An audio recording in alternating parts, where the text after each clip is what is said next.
Next time جب آپ کا بھی کسی سے جھگڑا ہو نا یا بحث ہو تو یہ حدیث جو میں آپ کو بتانے جا رہا ہوں، یہ آپ کو آیت بتانے جا رہا ہوں، یہ ضرور ذہن میں رکھیے گا۔ رسول اللہ صلی اللہ علیہ وآلہ وسلم کے پاس نا ایک دفعہ ابو بکر صدیق بیٹھے ہوتے ہیں رضی اللہ عنہ، تو کچھ لوگ آئے، وہ آ کر نا حضرت ابو بکر صدیق کے ساتھ بحث کرنا شروع ہوئے، آپ نے یہ کیا، آپ نے وہ کیا، آپ نے یہ فیصلے نہیں صحیح کیا، آپ نے یہ فیصلے نہیں صحیح کیے۔ تو رسول اللہ صلی اللہ علیہ وآلہ وسلم نا سائڈ پر بیٹھے ہوئے تھے، خاموشی سے دیکھ رہے تھے۔ ابو بکر صدیق بھی خاموشی سے سنتے رہے۔ 5-10 منٹ کے بعد نا ابو بکر صدیق نے بولنا شروع کر دیا، جواب دینا شروع کر دیا، میں نے وہ اس وجہ سے کیا تھا، وہ یہ ہوا تھا، وہ فلاں ہوا تھا، اپنے آپ کو جسٹیفائی کرنا شروع کر دیا۔ ہم بھی کرتے ہیں نا جسٹیفائی۔ تو تھوڑی دیر بعد رسول اللہ صلی اللہ علیہ وآلہ وسلم وہاں سے اٹھے اور آپ تشریف لے گئے دور۔ تو بحث کرتے ہوئے اچانک سے ابو بکر صدیق نے ایسے مڑ کے دیکھا، رسول اللہ کہاں گئے صلی اللہ علیہ وآلہ وسلم؟ تو آپ بھی رسول اللہ کے پیچھے چل پڑے، وہاں جا کے فرمایا، یا رسول اللہ is there something I said which offended you, میں نے آپ کچھ کہا ایسا جو آپ کو برا لگا؟ تو آپ صلی اللہ علیہ وآلہ وسلم نے فرمایا، جب تم خاموش تھے تو میں دیکھ رہا تھا ایک فرشتوں کی جماعت ان لوگوں کے ساتھ بحث کر رہی تھی جو تم سے بحث کر رہے تھے، یعنی وہ تمہاری سائڈ لے رہی تھی، لیکن جب تم نے بولنا شروع کیا تو فرشتے چلے گئے اور ان کی جگہ پر شیطان آ گیا، اور جہاں شیطان ہوتا ہے وہاں میں نہیں جاتا،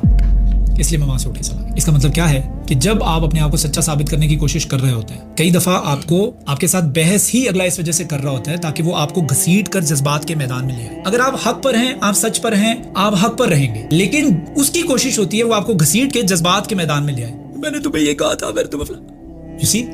اور جب وہ آپ کو جذبات کے میدان میں گھسیٹ کر لے آئے گا نا، بس ختم، وہ میچ جیت جائے گا۔ حق کی اور سچ کی جو ہے نا وہ مات نہیں ہو سکتی، یہ ذہن میں رکھیے۔ وہ اگر اپیرنٹلی آپ کو آج نظر نہیں آ رہا تو کل ایک جیسا ویل گھومتا ہے نا، ویل کا نیچے والا حصہ جو ہے اوپر آتا ہے، اور حق جو ہے اپنے آپ کو کسی نہ کسی شیپ اور فارم میں دکھاتا ضرور ہے کہ ہاں دیکھا میں نے کہا تھا نا یہ سچ تھا۔ اور ایک بڑا فیمس فلاسفر ہے، انہوں نے کہا تھا کہ میں کبھی بھی خاموش رہ کے پچھتایا نہیں، ہمیشہ بول کر پچھتایا ہوں۔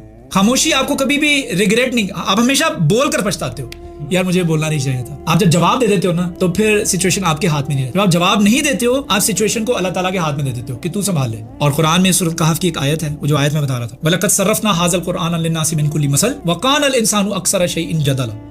اور ہم تو قرآن کے اندر بہت ساری مثالیں دیتے ہیں انسان کو سمجھانے کے لیے، لیکن انسان تو ہمیشہ جھگڑالو رہا ہے، ہر چیز سے بڑھ کر انسان جھگڑالو ہے، بحث میں پڑا رہتا ہے۔ آپ باہر جا کے دیکھو نا، آپ کو کتنے لوگ بحث کرتے دکھائی دیں گے، ٹریفک میں لڑ رہے ہیں لوگ، ٹریفک میں لڑ رہے ہوتے ہیں، اسٹور کے اندر لڑ رہے ہوتے ہیں، ڈپارٹمنٹل اسٹور کے اندر لڑ رہے ہوتے ہیں، سبزی والی دکان پہ لڑ رہے ہوتے ہیں، یہ اتنے کا کیوں ہے، یہ اتنے کا کیوں نہیں ہے، فلاں ہو گیا فلاں۔ ہر وقت انسان کے دماغ میں بحث چل رہی ہوتی ہے۔ آفس میں چلے جاؤ آپ کے اوپر، وہاں پہ بھی بحث ہو رہی ہوتی ہے، کولیگز آپس میں لڑ رہے ہوتے ہیں۔ تو یہ چیز جو ہے نا، جب آپ کے ذہن میں جھگڑا آئے یا بحث آئے تو یہ آپ نے حدیث سوچ لینی ہے یا یہ آیت سوچ لینی ہے، وَقَانَ الْإِنسَانُ أَكْثَرَ شَيْءٍ جَدَلًا۔